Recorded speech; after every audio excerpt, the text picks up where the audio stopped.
at the proficiency at which today's events have come together. I've been a fan for years. I'm 52 now, and I'm still a fan, as we all should be.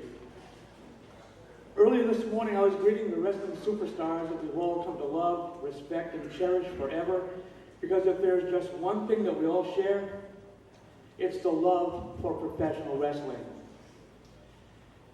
Now, among the entire cast that are here this evening, I would like to point out that I am not so much wrestling anymore in the ring, but I am now ring announcing, so I must acknowledge some of the people that I followed. Richie Palladino. I saw him earlier, where's the Iceberg, Sonny D. And yes, the Dean himself, the Fink.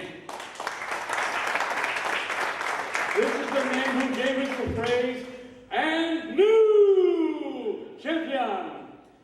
And I'll tell you what, you've set a trend that a whole lot of people are going to follow later on. Thanks for your work. Now, I understand Joe's not here right now, and he's been under some stress about this entire day. You know, the logistics that it takes to make this day happen is phenomenal. And I guess he had really no idea about the significance of what today's date is. It's more than just the beginning of summer, so happy summer to you all. It's even more, for me at least, than this Hall of Fame induction ceremony. Now, I'm going to go off on a tangent a little bit because I need to introduce you to my wife. Helen, please stand for a minute. Please stand. Now, there's a reason why I did this. You know, she's been a huge wrestling fan for a long time, been there for me in my career, and Joe did not know this.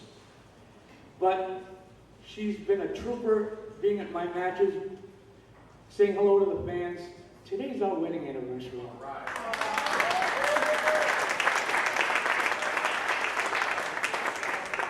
So, honey, please, thanks for being here, and thanks for letting me do this. This is really important. Now, having tonight in my sights, folks, knowing that today was a day for all sorts of activity here in Fairhaven, and what a beautiful place that Joe has picked out for this site, I was kind of planning on celebrating our anniversary a little early. So as we were getting ready for bed the other night, I was getting ready for a bit of romance. And then she says, wait a minute, and starts to put on this Boston Bruins jersey.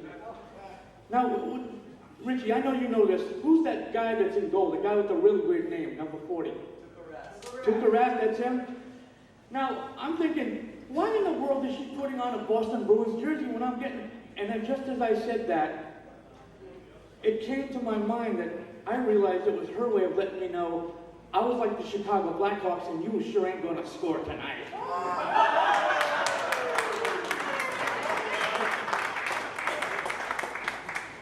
I wrote that just for tonight. In reality, I'm here to honor a man who has embodied the spirit of independent professional wrestling. Mark Basil was that man, and like most of us in this room, we started watching TV at a very early age. The WWF was just getting onto its own as a viable venue in which children could one day dream of being in that spot. Mark was no different. He grew up in this great region we know as New England and began his own journey into this great sport. Normally that was against his family's wishes. He's had a number of gimmicks or characterizations like Rocco Jerry James, the Prankster, and yes, Marcus O. Middleton. You know what the O stood for, right? Oh my God, it's him. Now Mark was involved in wrestling management too. During a show with the New England Wrestling Alliance, where I started also, in a segment as a buffoonish clown called the Prankster squirting water on Rex Havoc, Mark managed to get his butt whipped in front of a TV audience. Well, hell, he was dressed as a clown, so we all thought it was funny.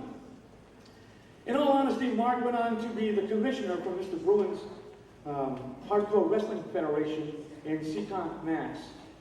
Now, on one day, Mark was to leave that position. I became his successor.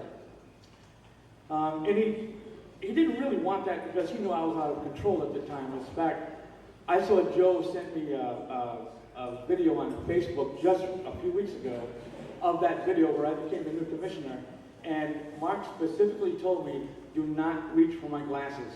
What's the first thing this idiot does as he gets in the ring? I got his glasses. The dude didn't talk to me for a month.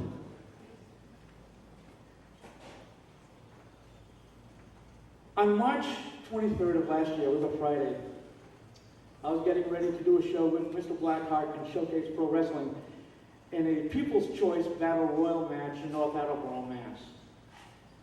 This was to determine the next Showcase Pro Wrestling champion.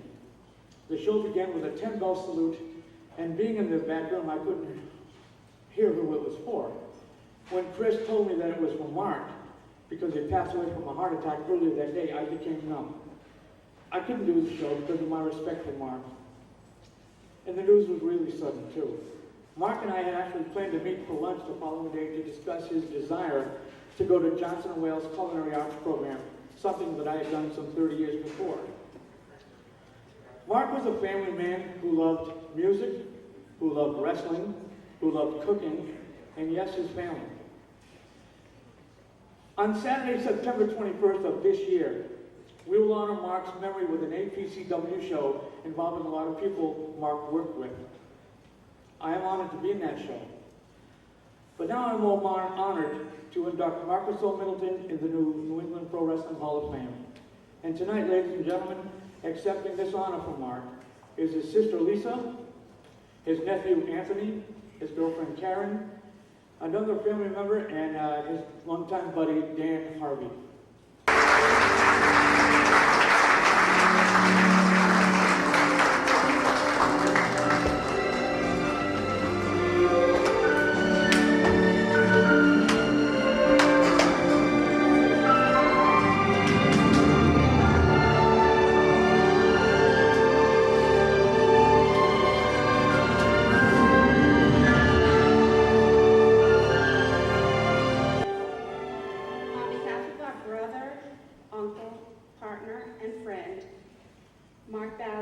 We graciously accept this honor of his induction into the New England Pro Wrestling Hall of Fame.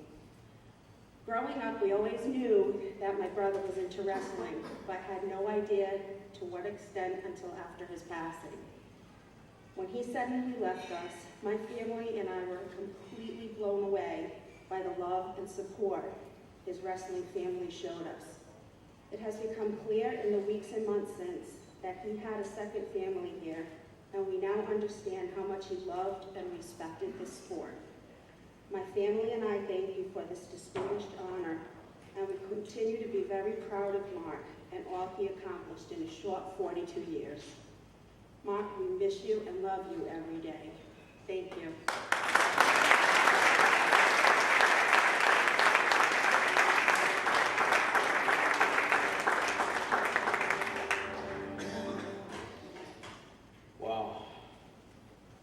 You know, I had the privilege of running APCW with Mark for about close to 8-9 years.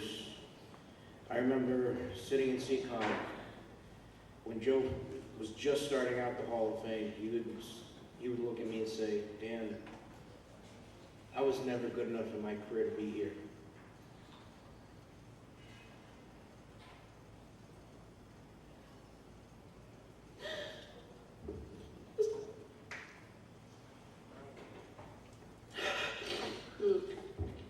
Sorry.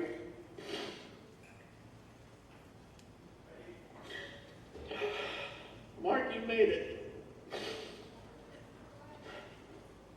And I mean, here.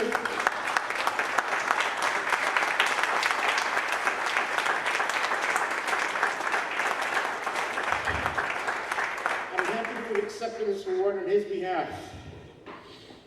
So I guess on Mark's behalf, I know he would be up here right now. He loved playing a heel. And some of the sayings that he used to love to say to all the people in the audience. Not only am I the independent heavyweight wrestling champion, not only did I manage the APCW heavyweight champion, but now you're a Hall of Famer. Thank you.